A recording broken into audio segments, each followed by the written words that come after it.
Hoy en Ex Futuro, yo creo que es seguro decir que ambos estamos preocupadísimos.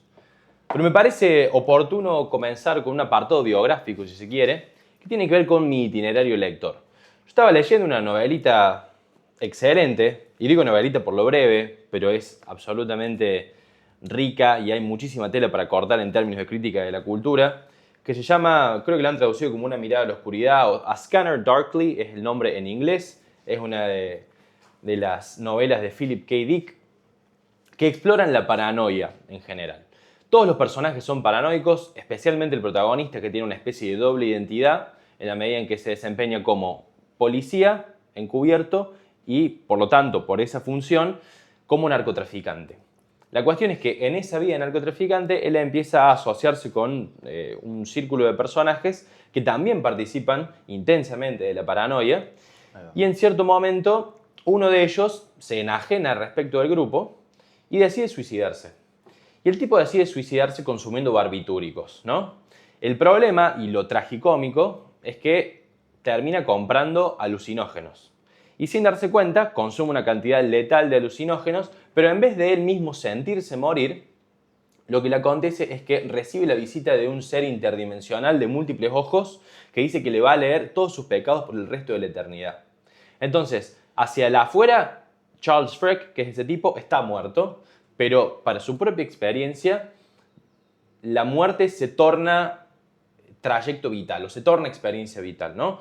Una suerte de eternidad, digamos. Una suerte de eternidad percibida individualmente, exacto, Bien. ¿no? Como puertas adentro. Entonces yo estaba leyendo el libro de Christopher Palmer, que es una revisión de las novelas de Philip K. Dick, que se llama Exhilaration and Terror of the Postmodern, sería como exhilaración, no sé si existe, y terror de lo postmoderno, y dice que nadie sufre solo, nadie sufre sin ser atestiguado en este libro, y además, mejor dicho, a pesar de que no se puede hacer nada para salvar a nadie, es como si tampoco nadie tuviera éxito en morir o a la hora de morir, ¿no? Y yo me pregunté a qué se debe esto. Y Palmer explica, es como si morir no fuera un acto posmoderno, ¿no? Eso me remitió a otra cita. Ya te dejo, No, ya por te dejo favor. opinar, amigo. Ilumíneme. De Mark Fisher, que lo hemos traído, ¿no? Porque es referencia obligada en un espacio crítica de la cultura, de un artículo que se llama El pop está muerto en vida. Y él dice, el hecho es que nada realmente muere, no en términos culturales. En cierto momento, que en general solo es discernible retrospectivamente, las culturas llegan a puntos muertos. Dejan de renovarse, se osifican hasta convertirse en tradición. No desaparecen, permanecen muertas en vida. Sobreviven a partir de una energía vieja, moviéndose solo por el peso de la inercia, como el ciclista difunto de Baudrillard. Entonces, como para cerrar esta introducción, yo pensaba si este caso, que es particular y es propio de un personaje de una novela, ¿no? De un personaje literario, ficticio, no puede ser también extrapolado como un principio para una sintomatología de la cultura contemporánea, ¿no? Que estemos ante una zombificación de la cultura. Me encanta. Me encanta y me toca de lleno. Hace poco veía una entrevista a Adrián Barilari en Blender, donde él, con palabras más, palabras menos, decía que a los clásicos hay que dejarlos morir. Pero no lo decía él, dijo que se lo dijeron también.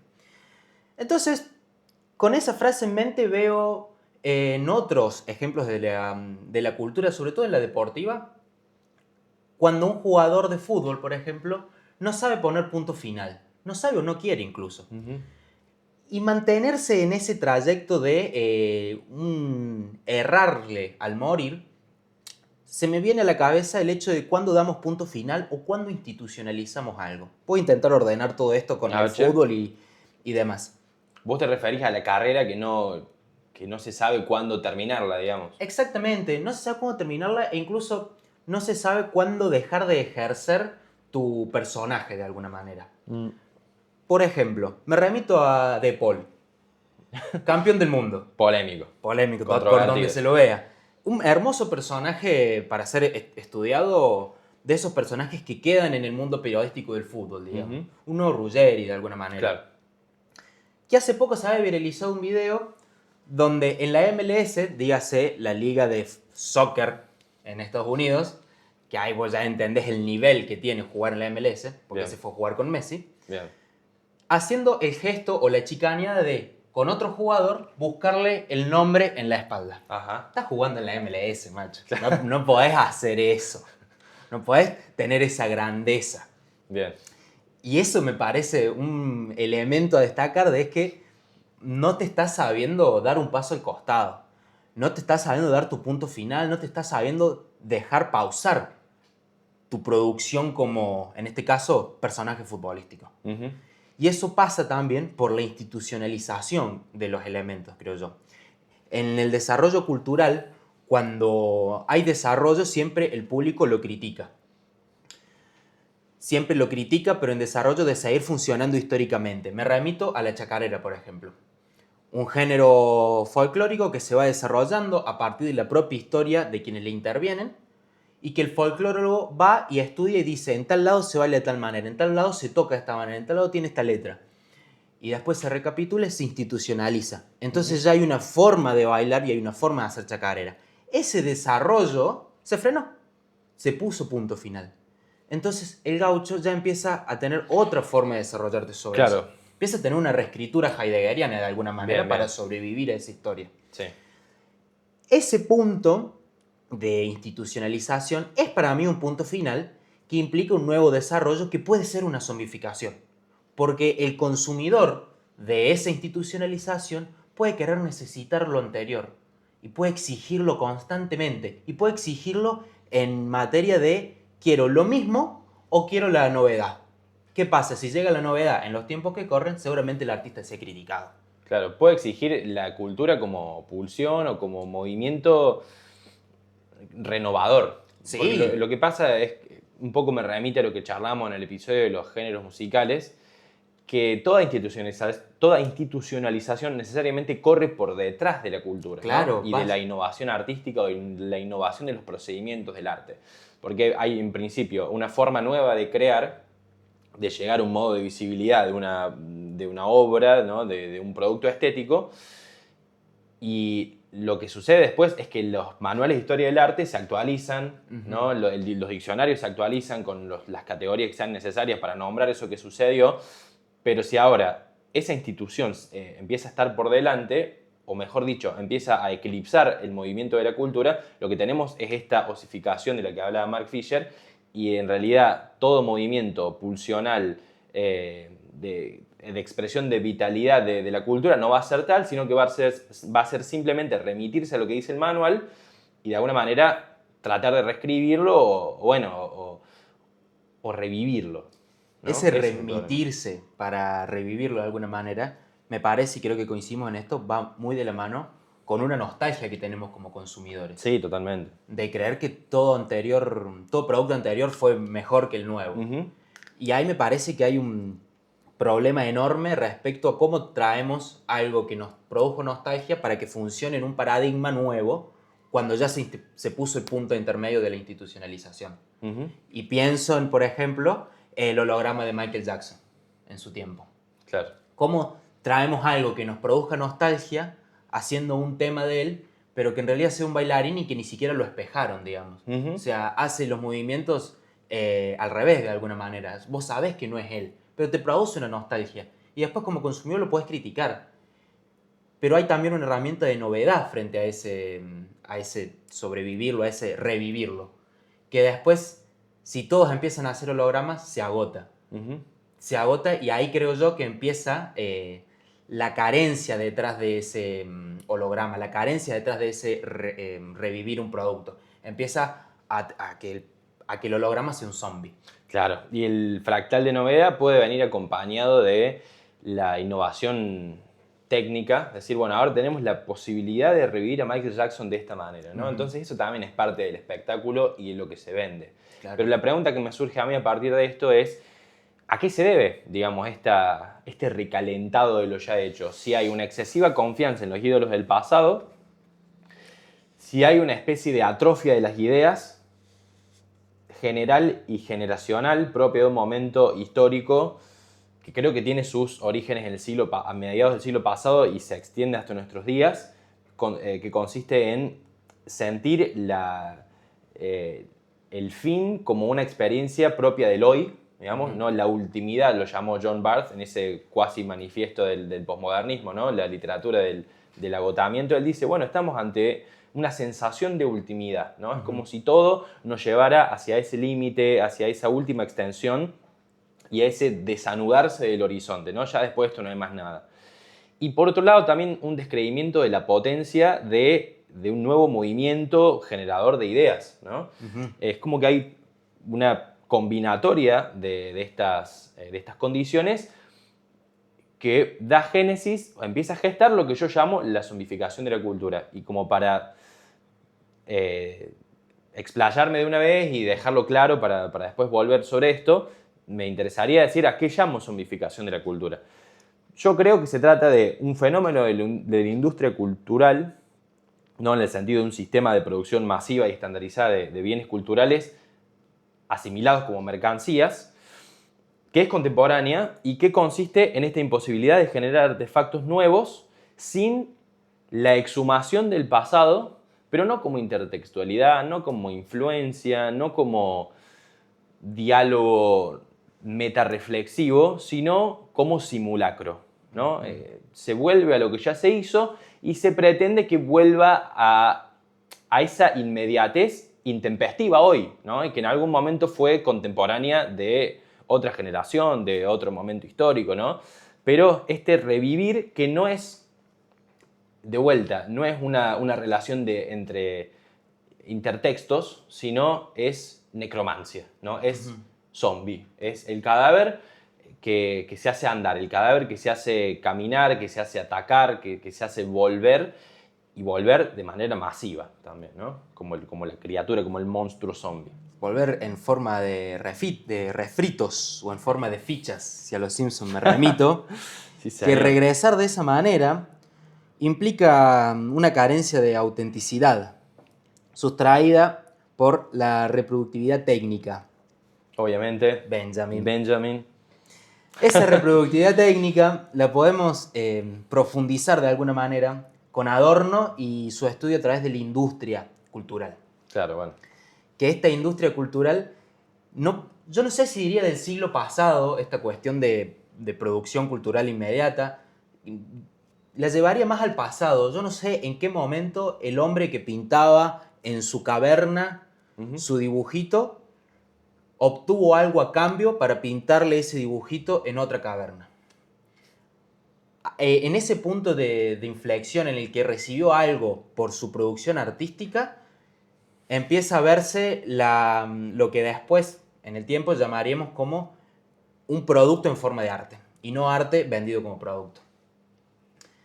Y si entendemos encima el paradigma en el que estamos estando, como lo es el neoliberalismo y la producción instantánea de Reels, TikToks y la avanzada mara con la producción instantánea y el reflujo de cosas que quedan, entendemos cómo nosotros como productores de cultura estamos inmersos a un sistema que necesita en ciertos parámetros ser funcionales, básicamente. Ya sea agotar música en formato trends, ya sea agotar memes, agotar todo flujo cultural que nosotros hagamos para socializar. Y en ese agotamiento está la zombificación, está el hecho de que sea un cadáver, de que ya no tenga nada detrás. Claro, no tiene voluntad, no tiene conciencia. Claro. Pero lo importante es que hay algo todavía que se puede exprimir o que se puede importar a este sistema productivo, ¿no? Desde un punto de vista utilitarista y siguiendo un régimen de eficiencia, ¿no? Claro, por eso es más importante vender a ABBA como hologramas que vender un show de ABBA como tal. Claro. Y también con lo difícil que va a ser para el público consumir, por ejemplo, el nuevo show de AC/DC, que ya están grandes. ¿Cuándo yo me puedo transformar en un holograma y que eso me sea redituable? Y después está la otra cara de productor de decir, bueno, yo como integrante de Kiss, este es nuestro último show, y en vez de ser algo emotivo, de decir ponemos punto final, invitamos a los integrantes originales, no, el show es el mismo que hacía 2 años que estaban girando, y la única diferencia es, bueno, goodbye, buenas noches, y tac, un video con el próximo show va a ser con hologramas que además de ser como los de ABBA, porque funcionan en la misma empresa, estos van a tener funcionamiento de IA para que interactúen con el público. Claro, bueno, es una cagada eso porque imagínate cuál es el salto o cuándo se da la brecha entre que Angus Young esté re viejo y siga vistiéndose como un pibe de secundaria, Claro. ¿no? Y haciendo el mismo pasito de siempre, a que sea un holograma y por lo tanto retorne a la mejor versión de Angus Young, sea un Claro. tipo vital, un tipo lozano, ¿no? Rebosante de juventud. Hay como un choque ahí. No sé si desde la estética de la recepción eso no se nota. Angus Young hoy es un viejo choto, cuando ya decide que no puede tocar más, lo reemplaza un holograma. Claro. Y eso de alguna manera, bueno, tiene la contraparte de que es artificio, pero por otro lado accedo al esplendor del músico, ¿no? Y yo pensaba, cuando te referías al agotamiento, esto de exprimirnos hasta la última gota cada recurso, se ve en una dimensión física y ya pasando a unos casos que yo preparé para hoy, en Robert De Niro en El Irlandés, por ejemplo. Sí, totalmente. El tipo tiene también toda una historia de trabajar con Martin Scorsese, ¿no? Pero el momento de dirigir una de sus últimas películas de producción capital, de producción titánica, digamos, ¿no? Como una película de 3 horas, con actorazos, ¿no? Además Al Pacino, bueno, todo un elenco brillante.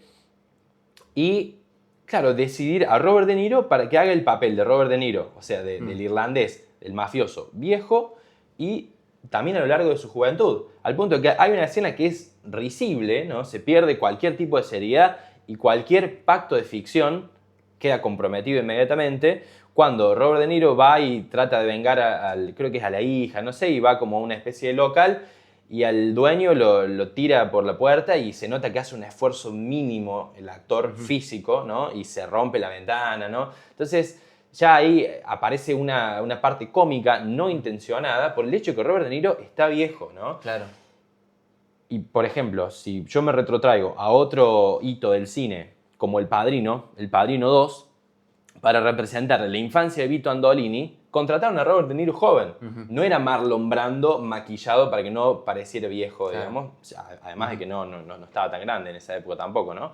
Pero, y no hubo drama. De hecho, le sirvió a Robert De Niro como un escalón, ¿no? Para seguir trepando en esa carrera absolutamente prolífica que él tuvo, ¿no? Entonces, ¿por qué esa necesidad de seguir siendo los lugares comunes? Un Martin Scorsese hizo Casino e hizo Goodfellas con Robert De Niro, entonces ya eso constituye una maniobra certera para el mercado. Entonces vamos a repetirlo, ¿no? Claro, sí, sí. Otros ejemplos los encontramos en Marvel y su último intento, su último brazo de ahogado en hacer refritos y traer todos, y que la última fase del universo cinematográfico de Marvel sea traer cameos viejos y ponerle el trajecito a Wolverine. Es decir, buenísimo, juegan con mi nostalgia. Después volvés a ver la peli y es una porquería, Es una está cagada. muy vacía, está Sí. zombificada. Tal cual. Recuerdo el... Spider-Man también, ¿no? Voy a eso. Yo o sea, caí a Spider-Man porque iba a estar Tobey Maguire. Y yo suscribí a sabiendas. Yo dije, bueno, capaz la película no es un acontecimiento para mí. Pero va a estar Tobey Maguire, ¿me entendés? Yo tenía 3 años, 4 cuando lo vi por primera vez. Claro, pero yo creo, la mentira más verdadera del último siglo del cine. Todas las filtraciones fueron ciertas. Todo lo que habíamos visto era cierto. Era un secreto a voces que iban a aparecer los 3 Spider-Man. Claro. Y después cuando uno revé esa película, se da cuenta que gastaron una barbaridad en un CGI para las máscaras, para rejuvenecer actores, y después tenés imágenes recicladas. O sea, hay escenas que son literalmente de las películas originales. Sí. Es una superproductora, es Marvel. Es la que hizo Endgame con todo el flujo cultural que tuvo y me reciclas una escena. Eso dejáselo para en los años 20 cuando había que reciclar escenas porque los animadores estaban a mano, no para este momento. Entonces ahí, para mí, entra en juego la sociedad del cansancio, según Byung-Chul Han, que no es santo Bien. de mi devoción. Pero me parece que explica muy bien el contexto en el que estamos, de consumir todo el instante, de estar cansados, de que nada es útil, y que cuando viene algo que me da un poquito de dopamina, como 3 Spider-Man, bueno, voy y compro la entrada. Sí. Total, después no la vuelvo a ver. A ver. Tal cual. Y además el hecho de que ya sabía que iban a aparecer los 3 Spider-Man. Los 3 Spider-Man. Yo sabía que iban a aparecer y fui lo mismo, digamos, y grité, ¿eh? Y todo el mundo se sorprendió y fue porque la confirmación de algo que ya se venía anticipando, digamos. Entonces es un juego muy ilusorio y muy absurdo, si uno Sí. se pone a pensar. Es producción por el mero hecho de producir. Claro. De hacer, es sin tener un alma detrás, sin tener aura, como dice Benjamin. Bien. Porque después ves las escenas donde aparece Tobey Maguire, donde aparece Andrew Garfield, y son ridículas. El guión es pésimo. Ujú. Por eso después no ganan un premio esas películas. Porque son mero producto, es mera nostalgia. Claro, parque de diversiones, como diría Scorsese. Claro. ¿No? Y el agotamiento o el cansancio está de parte de la producción, pero yo me pregunto también si en algún momento el consumidor no despierta y dice, bueno, pero esto ya me lo vendieron, ¿no? O esto es un refrito, es una ficha de algo que yo ya experiencié en otro momento. 10 años después de su muerte, Gabriel García Márquez publica un libro, publica una novela, En agosto nos vemos, ¿no? Claro. Por conmemoración de los 10 años del fallecimiento de nuestro padre, ¿no? Los hijos, herederos también del copyright, lo editan, le ponen un prefacio, ¿no? Porque también, y ojo con esto, hay una necesidad de explicar la obra no se sostiene por sí misma, ¿no? Ya no tiene, no es 100 años de soledad, ¿no? Que va a significar un acontecimiento por su contenido, por su apuesta estética, por sus procedimientos literarios, ¿no? Sino que hay, bueno, lo venimos a insertar acá después de la muerte de nuestro papá como continuación de su carrera, porque nos remite a su trabajo incansable por crear, y bueno, pero en definitiva es algo que él, Gabriel García Márquez, expresó que quería que eso no se publicara, digamos, porque Claro. lo concebía como un boceto fallido, ¿no? ¿Hasta qué punto tenemos que escuchar la palabra autoral? Y obviamente no quiero retornar a esta idea romántica del autor como sujeto que canaliza la inspiración y que es el genio individual, retirado y que tiene todo el mérito por su obra, ¿no? Como unidad orgánica, pero también un poco hay que pensar que el arte tiene que ser producto del trabajo de un artista y está bueno retornar a esa visión y yo creo que hoy es históricamente necesario adoptar un nuevo andamiaje para leer obras de arte que hagan referencia al trabajo del artista, del autor, del músico, porque hay un montón de elementos, de instrumentos que están permeando la creación y que no tienen que ver con un trabajo, sino con una operación matemática ¿no? hecha por un sistema algorítmico que hoy por hoy nos subsume, ¿no? y nos alimenta también a puro simulacro. Claro, un simulacro también que como sociedad, creo yo, eventualmente, en términos generales, nos vamos a percatar de eso y vamos a necesitar productos más tangibles, más reales. Porque en esta era donde todo puede ser armado con un prompt, todo es fácil, consumible, decir, bueno, mira Franco, esta IA hace tal cosa, te la mando, mira este cover hecho con IA, te lo mando. Y va a llegar un momento donde yo ya no me va a dar más gracia Homero cantando con IA. Pero Peter Griffin cantando Alice in Chains. claro, ahora me causa gracia, después voy a querer algo más tangible. Pero eso, como todo, es buscable de alguna manera en los residuos de otros ejemplos. Me remito a Michael Jackson no solamente con el holograma, sino con el último álbum, que es Postmortem, donde fue mucha la polémica porque se usaron imitadores para regrabar letras de él. Entonces vos como fan te dan un producto que dentro de todo es tangible. Pero yo para eso prefiero escuchar una demo mal grabada. Si quiero escuchar un imitador, voy a escuchar El Hijo de Petinato. Un tributo, no sé, claro. Pero no me voy a someter a escuchar a alguien que me dice ser Michael Jackson cuando en realidad no lo es. Eso es producción zombie, no tiene trasfondo de eso. Y eso es simulacro también, ¿no? La Totalmente. sustitución de lo real por los signos de lo real. Y eventualmente ese simulacro nos va a agotar como sociedad. Nosotros ya estamos agotados porque estamos tan avanzados en esto y somos tan buenos actores que podemos hacer un análisis de eso. Pero no todos son posibles. Pero creo yo que va a llegar un momento en el que ese cover con IA ya me va a dejar de dar gracia. Sin embargo, esa herramienta de IA es peligrosa. Y cito a Piñón Fijo en el último fonograma, es más peligroso los humanos que están detrás de la IA. Porque quieren hacer eso, quieren producir por mero producir. Y los entiendo, yo también quiero hacer plata. El problema está en cómo lo consumimos nosotros, en qué tan buenos consumidores somos con el arte y con nosotros mismos. Sí, y yo cito a Martin Cohen, que cuando le preguntaron qué onda con la inteligencia artificial, él dijo, me da más miedo la estupidez natural. Que parece ser un chiste, parece un poco un gag en principio, pero claro, da cuenta de que es esa estupidez natural la que fundamenta o sostiene la conciencia de una actualidad tecnocrática, ¿no? Claro. O que de una confianza excesiva depositada en la tecnología.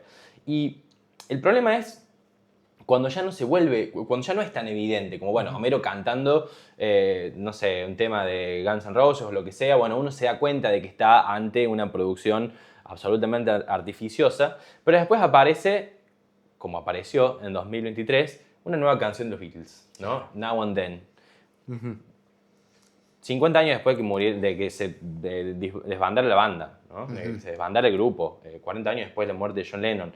O sea, y ahí hay todo un compuesto medio híbrido de que, por un lado, tenés los overdubs de George Harrison, que están grabados. George Harrison, que murió a principios de siglo, ¿no? Tenés una inteligencia artificial que restaura demos, ¿no? Entonces ahí hay una parte que en algún momento fue grabada por los Beatles, pero hay todo un armazón por exteriormente o que une todas esas, o que funciona como junturas, ¿no? Que es artificial. Y fue, digamos, lanzada al mercado con el subtítulo de la última canción de los Beatles. Pero ¿cómo sabemos si es la última canción de los Beatles, no? Porque ya se pudo hacer esto, y bueno, demos debe haber más. Y si no hubiera demos, en algún momento se puede, con este entrenamiento en la IA, revivir la voz de John Lennon, revivir la voz de George Harrison, el momento que muera Paul McCartney también. Entonces, están los medios para seguir reformulando esta consigna creativa o este procedimiento creativo que ya está agotadísimo, pero que vende solamente por el punto de la nostalgia, ¿no? Entonces, bueno, ahí hay un problema, me parece. Hay un problema que me parece que tiene dos aristas. La del respeto como consumidor y la del poder también como consumidor. El respeto de decir, tengo las herramientas para remasterizar algo que no está bien grabado. Buenísimo. Porque sería muy tonto o iluso de mi parte negarme a las nuevas tecnologías, digamos. No nos queda otra tampoco, hay que sobrevivir, ¿no? Sí, no sé si ser ludita, digamos, de querer romper todo, pero... Pero, digamos, un uso consciente me parece bueno. O que puede llegar a sumar o aportar. Entonces, como productor, teniendo la responsabilidad de hacer una canción nueva de los Beatles, porque hay tanta tarasca de por medio, agarro esas herramientas y bueno, puedo revitalizar o revivir una demo vieja. Es muy línea la fina de en qué momento empieza a ser más artificial que real. Empiezo ya a faltarle el respeto a una grabación y empieza a haber elementos propios míos ya en un prompt, porque hay un nivel de personificación donde yo escribo o le pido a la IA. Y eso también se ve reflejado en otro tipo de aspectos, como Maradona. Maradona debe ser uno de los tipos con más archivo visual en la historia.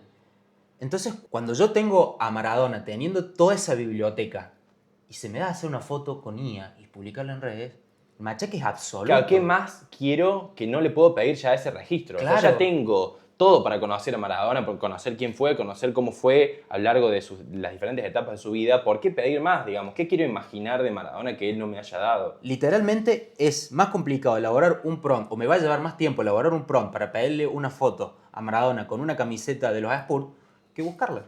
Porque va a estar, existe. Entonces, ahí es rara la cuestión porque cuando surgen imágenes con IA, surgen producciones con IA, amateurs, digo, en redes sociales, en Twitter sobre todo, la discusión suele ir por otros lados. Suele ir por, está pésimo que le hagas hablar a un cuadro, o está buenísimo lo que sintió tu abuelo cuando vio la reactualización de una foto vieja. En cambio, con el Diego es muy distinto. Es siempre, no, ¿para qué la haces? Es no dejarlo morir en paz. Exactamente. Como sucede al nivel de la personalidad y sucede a nivel del movimiento o de la vertiente estética. Dalí, por ejemplo, que ya parece haber incluso obturado la visibilidad de sus propias obras como personalidad, ¿no? Como actor de la vanguardia y después personaje del siglo XX, hoy te recibe en el museo. Claro. En su museo en España, digamos, aparece, hay una recreación del cuerpo de Dalí y vos le podés hablar con él, podés hacerle preguntas sobre su propia obra. Pero claro, en vez de encontrarse directamente y de manera no mediada con la obra de arte, hay como un desvío por un recurso exterior superfluo que vendría a explicar lo que hizo Dalí en los términos del propio Dalí. Te dice, no, pero ojo que es auténtico porque esto está hecho o la IA está entrenada con todos los diarios de él, con todas las anotaciones de él. Entonces, claro, me hace pensar que la IA, al funcionar con corpus y al funcionar con un tratamiento matemático de corpus lingüísticos inmensos, ¿no?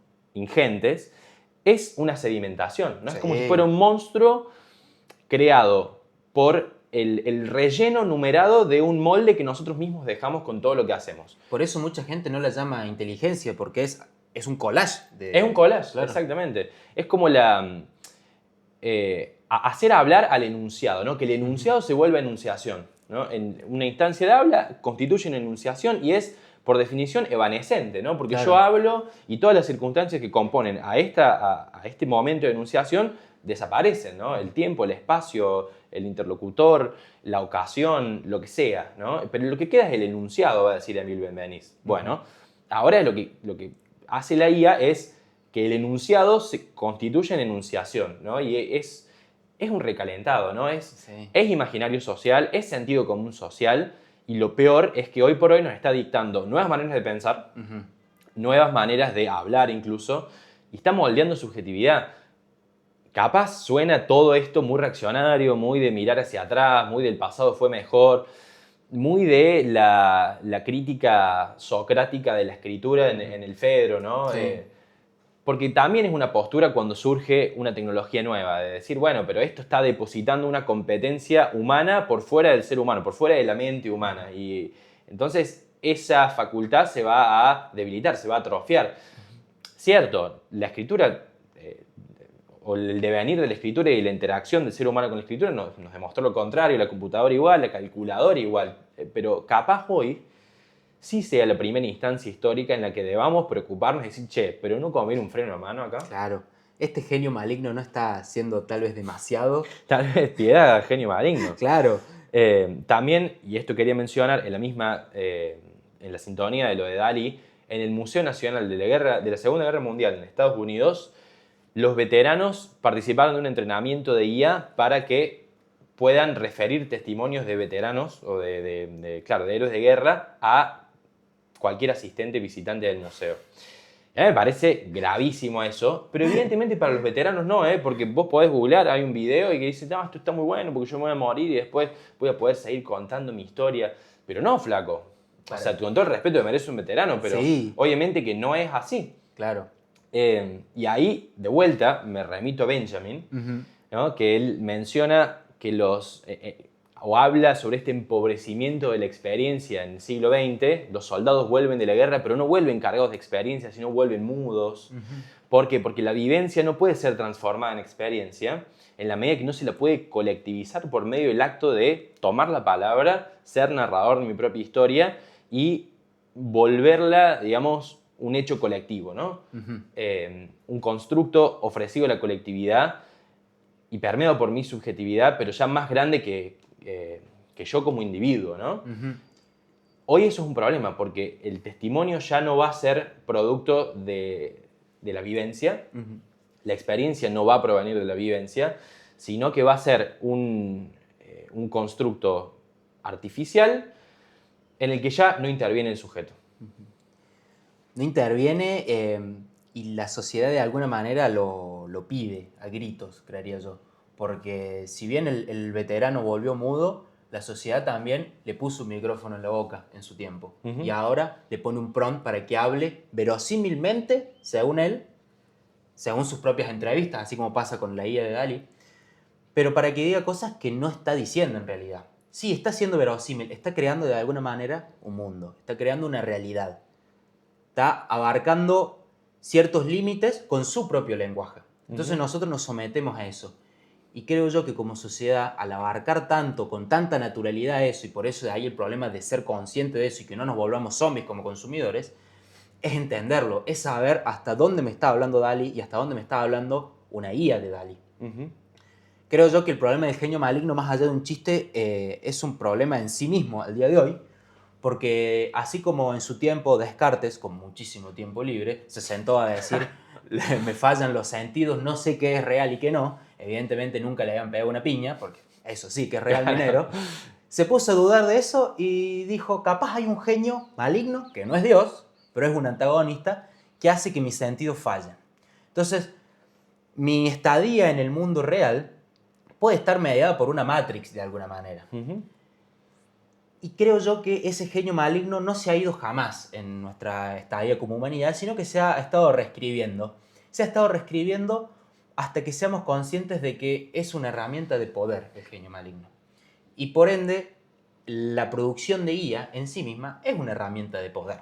Porque yo puedo, con un prompt y una herramientita como un celular, incluso con un reloj, que tienen IA estos, o los anteojos, ya ya el nivel de cyborg es avasallante, Sí. pero puedo con algo tan mínimo ponerle palabras que no dijo a otra persona. Si eso no es poder, macho, Totalmente. es poder preocupante inclusive. Y no tenemos ni el andamiaje jurídico todavía, ni los dispositivos jurídicos, pienso, para poder atenernos a todas las consecuencias que podría generar un acercamiento libérrimo al registro de cualquiera, ¿no? Al archivo de cualquiera, ¿no? Que yo pueda hacer decir a cualquier persona cualquier cosa en potencia, ¿no? Claro, hay un montón de días donde simplemente colocando audios de otras personas, independientemente de quién sea, te lo va a estudiar, como quien dice, para que después reproduzca los elementos que vos le pidas. El miedo es total. El mío es total. Y volviendo al momento del arte, yo pensaba, ¿cuál es la condición objetiva del arte contemporáneo? Y ahí me remití a Arthur Danto, el que él habla del arte posthistórico, ¿no? Si vos mencionabas las pinturas rupestres. Sí. Si podemos hablar de un arte prehistórico o de un arte que preexista la historia del arte, podemos hablar de la antípoda, ¿no? Del arte que sucede a la historia del arte. Y lo que dice él es que la condición es casi de una entropía total, ¿no? Como una especie de campo abierto en el que ya puedo disponer libremente de las creaciones, de las innovaciones correspondientes a cada momento histórico y reordenarlas a mi gusto. Y esa es, digamos, el laboratorio creativo que tengo a mi disposición yo como artista contemporáneo, ¿no? Entonces, él concluye que lo contemporáneo es un periodo de información desordenada. Es una condición perfecta de entropía estética, equiparable a un periodo de casi perfecta libertad. Entonces, acá la pregunta para mí es doble, ¿no? Porque ¿cuáles son nuestras posibilidades si estamos ante una biblioteca infinita y si esa biblioteca se deja usar por nosotros para seguir creando, para seguir formando, o si estamos ante el margen asfixiante de lo sedimentado, hasta qué nivel eso no me está imponiendo un cepo a mí, ¿no? Y no me está dejando trascender la tradición, porque yo como sujeto que existe después del fin de la historia del arte, estoy absolutamente relegado a una mirada retrospectiva y no puedo sino crear zombies. De alguna manera no podemos escapar a esa propia cuestión de estar siempre mirando al pasado, porque lo podemos estudiar una vez que le ponemos el punto final. Entonces, yo creo que casi concluyendo al menos mi parte de forma pesimista o conformista inclusive, La cagamos. yo diría que no nos queda otra que funcionar, que ser útil, que consumir, perfecto, esas cosas que me pueden gustar, como el último tema de los Beatles, que ponele que me gusta. Pero si yo soy consciente de eso, voy a ser mejor a mi persona como consumidor. Y por ende voy a tenerle más respeto al producto del artista. No sé si hay... ¿Vos creés que no va a dejar de haber producto de artista, ¿no? Se va a reescribir de alguna manera. Como consecuencia 100% de un esfuerzo individual, ¿no? Se va a reescribir de alguna manera y no sé cómo. Pero se va a reescribir porque la sociedad en algún momento se va a cansar de todas las herramientas que tiene y va a buscar la mínima. Pienso en, no sé, artistas como Jorge Drexler haciendo canciones con la mínima, o artistas que tienen el dinero para ir a grabar a un full estudio y deciden grabar en un home. Sí. Entonces, yo creo que la sociedad del cansancio se va a reescribir a tal punto de que vas a ir habiendo, por una cuestión necesaria en la humanidad, producción artística, pero va a encontrar la forma de sobrevivir. Pienso en el ejemplo de Hotel Miranda de alguna manera. ¿Es un refrito? Sí. ¿Es un término medio entre sobrevivir a las nuevas actualidades y darle al consumidor algo que ya pedía? También. Funciona. A mí me parece que ahí ya hay un caso de autoplagio, no sé si meterme mucho, pero el problema, y como llegando a un diagnóstico y a la vez una receta, es que estamos ante una crisis del poder de negación de la cultura, ¿no? Y la negativa es condición necesaria para la dialéctica, ¿no? O sea, hay que saber enemistarse con algo para superarlo o trascenderlo de alguna manera. El problema es que la posmodernidad y la posposmodernidad, o lo que sea que podamos llamar el momento que estamos viviendo, se caracteriza por una afirmación o por un sí constante, ¿no? Por un sí a todo. Sí. Y evidentemente también puede ser el sí de un artista a su propia carrera, ¿no? Bueno, Miranda se mira a sí misma y digo, sí a esto que hicimos, vamos a hacerlo de vuelta, vamos a hacerlo distinto, vamos a agregarle alguna otra cosa. Exacto. Trayendo artistas, pero es claro. Un refrito, sí. Pero yo respeto mucho también la postura del artista que se pelea con lo que hizo. Dice, no, esto era representativo de otro momento de mi vida o incluso de lo que yo consideraba que necesitaba ser dicho, voy a hacer otra cosa, ¿no? Eso tiene que ver con lo que Robert Talley llama, hoy por hoy, lo voy a poner en la descripción porque si no yo menciono libros y no referencio nada, soy el enemigo de las normas APA. Él habla de la ficción del terror y dice que hoy toma una frasecita de Marx y dice hay una acumulación monstruosa de distopías, ¿no? Hay toda una serie de imaginaciones de la catástrofe y la mayoría tienen que ver con... o responden a un momento de agotamiento, ¿no? Sin redundar mucho en lo que ya hemos dicho. Pero a mí me sorprende particularmente cómo el apocalipsis hoy está casi identificado con el apocalipsis zombie. Sí. O al menos a lo largo de los últimos 15 años hubo como una especie de paroxismo de la cultura zombie en cómic, en videojuegos, en música, en cine, no sé, Guerra Mundial Z, Walking Dead, Resident Evil, etc., ¿no? Como el representante del fin es el zombie, es esta criatura que antes fue humana, que antes tuvo agencia y ahora está desprovista de esa voluntad, desprovista de su conciencia y además desprovista de particularidad subjetiva, ¿no? Se vuelve parte de la masa, ¿no? Es sufriente de esta homogeneización de la industria cultural.